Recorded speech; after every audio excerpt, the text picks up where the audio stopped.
예레미야의 12가지 예언집 가운데 예레미야 10장까지는 예레미야의 제3 예언을 기록하고 있습니다. 7장부터 10장까지인데요. 오늘은 그에 대한 마지막 제3 예언의 마지막 장입니다.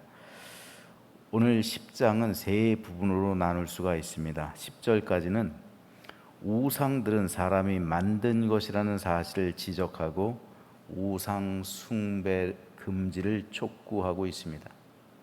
11절에서 16절까지는 우상들에 대한 심판을 선언하고 있고요.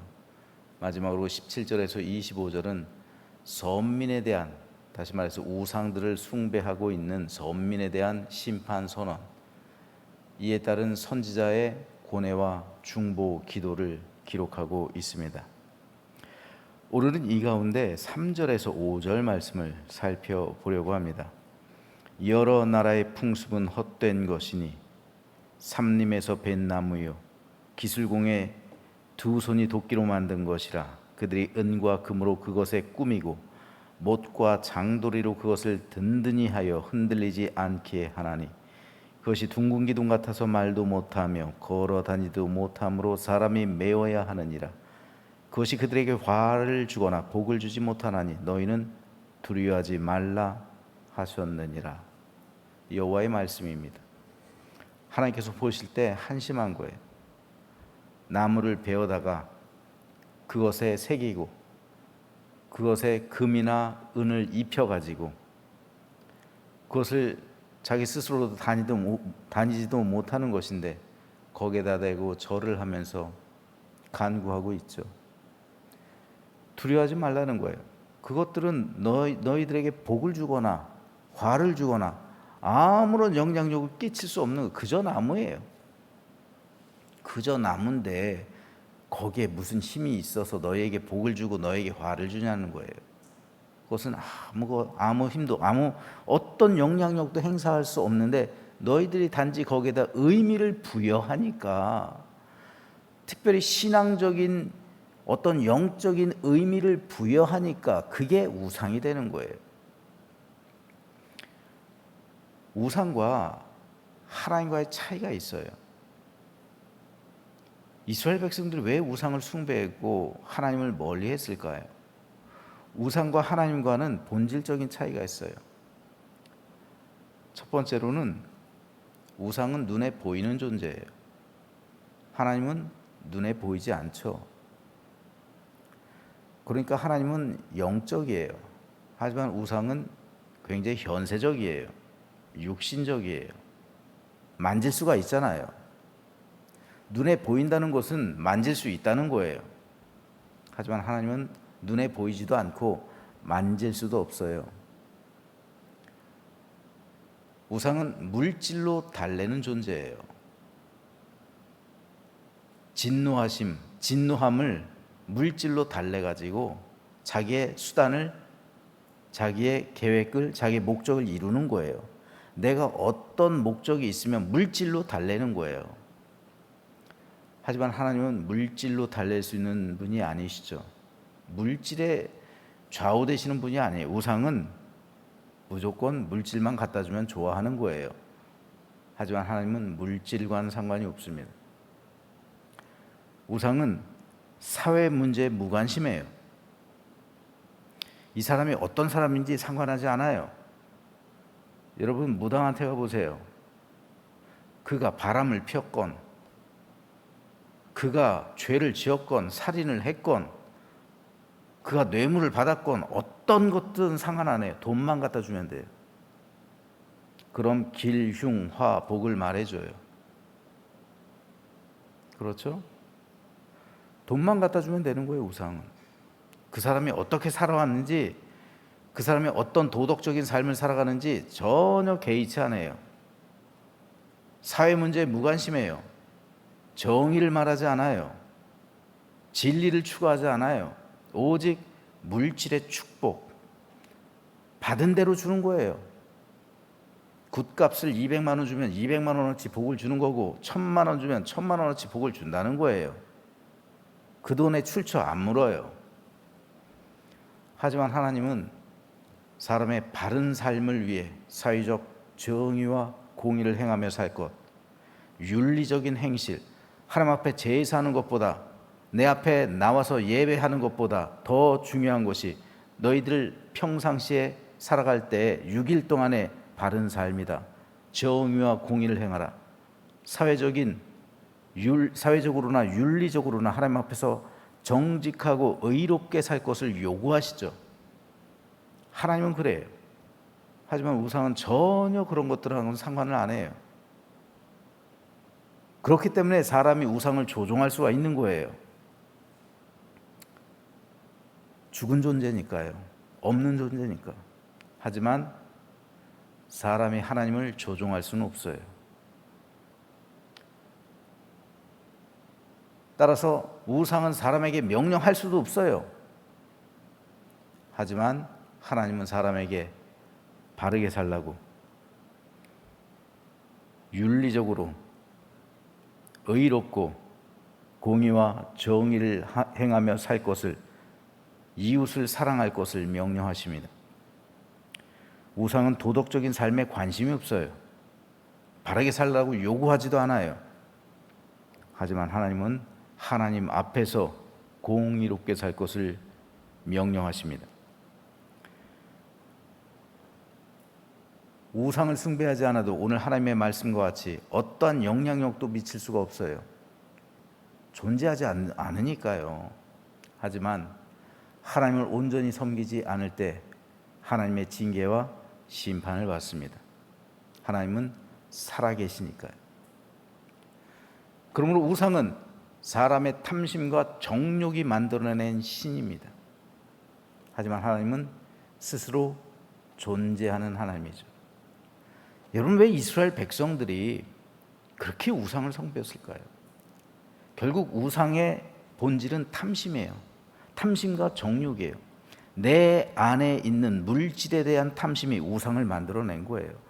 그러니까 그 우상은 사람의 탐심이 만들어낸 그 탐심의 결정체라고 보면 돼요.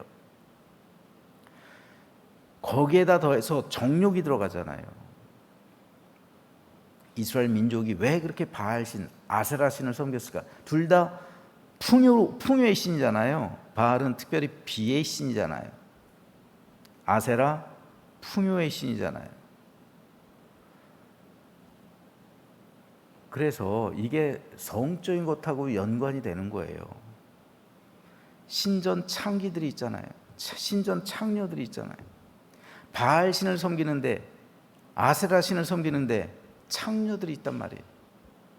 그래서 바알을 섬기러 가서 비를 내려달라고 하기 전에 앞서서 집단적으로 선교를 했단 말이에요.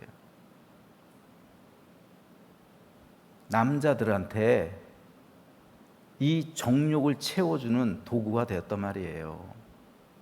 못 끊는 거예요, 그거를. 남자들이. 여자들이 제사하러 갑니까? 바알신 남자들이 제사로 가잖아요. 왜 정욕이라고 그럽니까? 이 정욕적인 거예요. 자기의 욕구를 푸는 거예요, 거기 가서. 그러니까 이스라엘 백성들이 그거를 굉장히 음란하고 타락한 거예요, 이게. 바알신을 핑계로 해서 자기 정욕을 구하는 거예요. 그러니까 이스라엘 민족이 못 끊는 거예요, 그거를. 남자들이요. 그러므로 바알은 사람의 탐심과 더불어 정욕이 만들어낸 신이에요. 공적인 신이에요.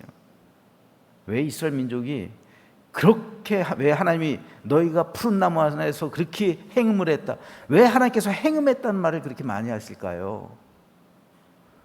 영적인 것도 있지만 실질적으로 육체적으로 행음을 한 게 사실이기 때문에 그래요. 푸른 나무 아래서 신전에서 창기와 함께 바알신에게 제사를 하면서 그렇게 했다는 거예요.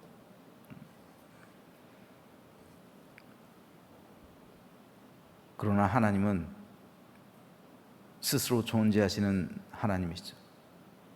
사람이 만들어내질 않았어요.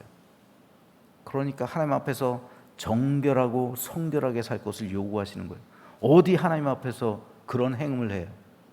그럴 수 없는 거예요. 하나님은 거룩하시고 정결하신 분, 성결함을 원하시는 분, 가정에서도 성결해야 되고 윤리적으로도 정결해야 되고 모든 것에서 두 눈 시퍼렇게 뜨고 보시는 하나님께서 이 거룩을 요구하시잖아요. 근데 우상이 거룩해요? 아니요. 우상은 음란해요. 이 음란함을 좋아하는 거예요, 사람들이. 그러니까 우상을 못 끊는 거예요. 그렇기 때문에 우상은 배격하고 없애야만 할 대상입니다. 하나님께서 극도로 싫어하시는 거예요. 그래서 하나님은 진실과 정직으로 섬겨야 하고 그 명령에 순종해야만 할 하나님이 되시는 겁니다. 이것이 바로 우상과 하나님과의 차이예요.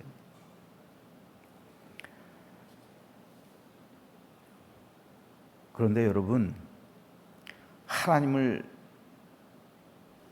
보여주면 믿겠다, 하나님의 기적을 보면 믿겠다, 이런 조건이 붙을 때가 있어요, 사람들이.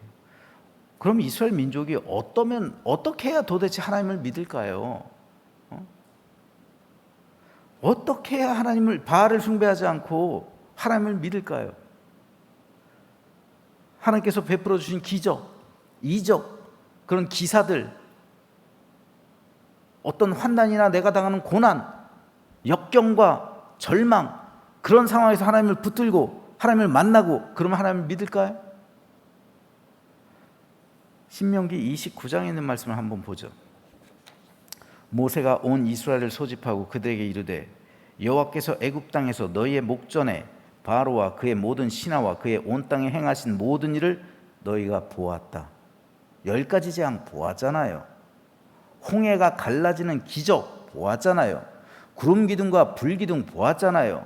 만나와 메추라기 사건 보았잖아요. 불뱀 사건 깨달았잖아요. 반석에서 물이 솟는 것 보았잖아요. 곧 그 큰 시험, 불뱀 사건, 그죠? 고통 속에서 내가 구원받았잖아요.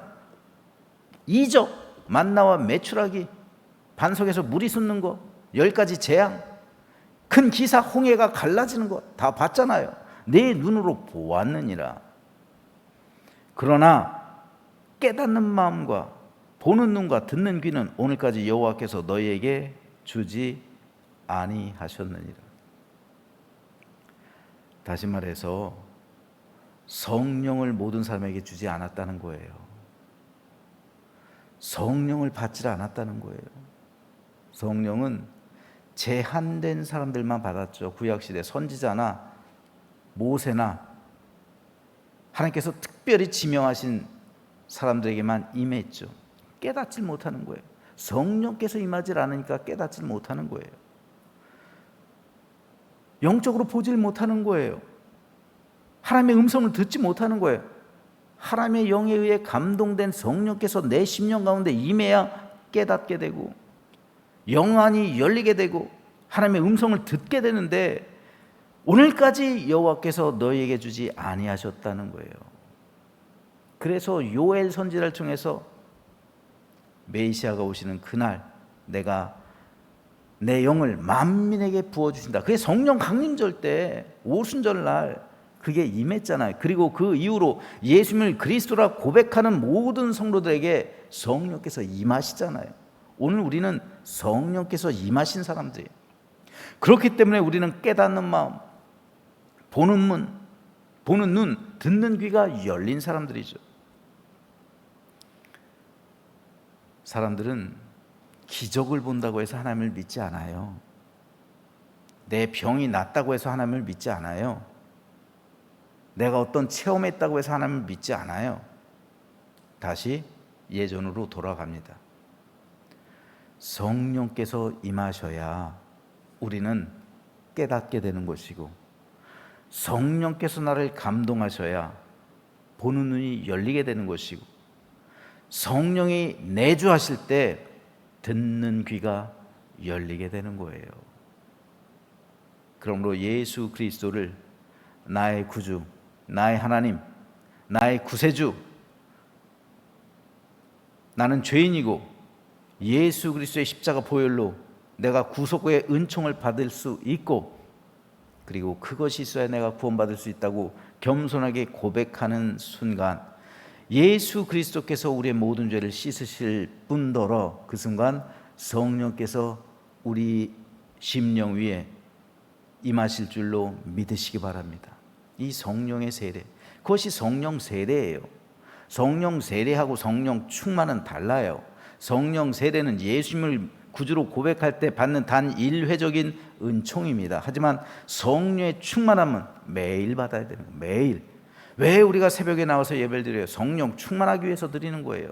왜 우리가 기도하고 성경 말씀을 보고, 왜 우리가 영적인 생활을 하려고 합니까? 성령으로 충만하기 위해서 하는 겁니다. 그러므로 오늘 우리 성령이 내게 임해야 내가 깨닫게 되고 영의 눈이 열리게 되고 하나님의 음성을 듣게 된다는 사실을 오늘 이 시간 깨달으면서 성령으로 충만한 삶을 살아가기 위해 매일 하나님께 간구하고 성령 충만으로 하나님께서 우리에게 주시는 놀라운 음성을 듣고 미래를 보고, 다시 말해서 하나님께서 보여주신 그 비전을 보고, 그리고 하나님에 대해서 깨닫는 아름답고 복된 우리 모두가 되시기를 주님의 이름으로 부탁드립니다.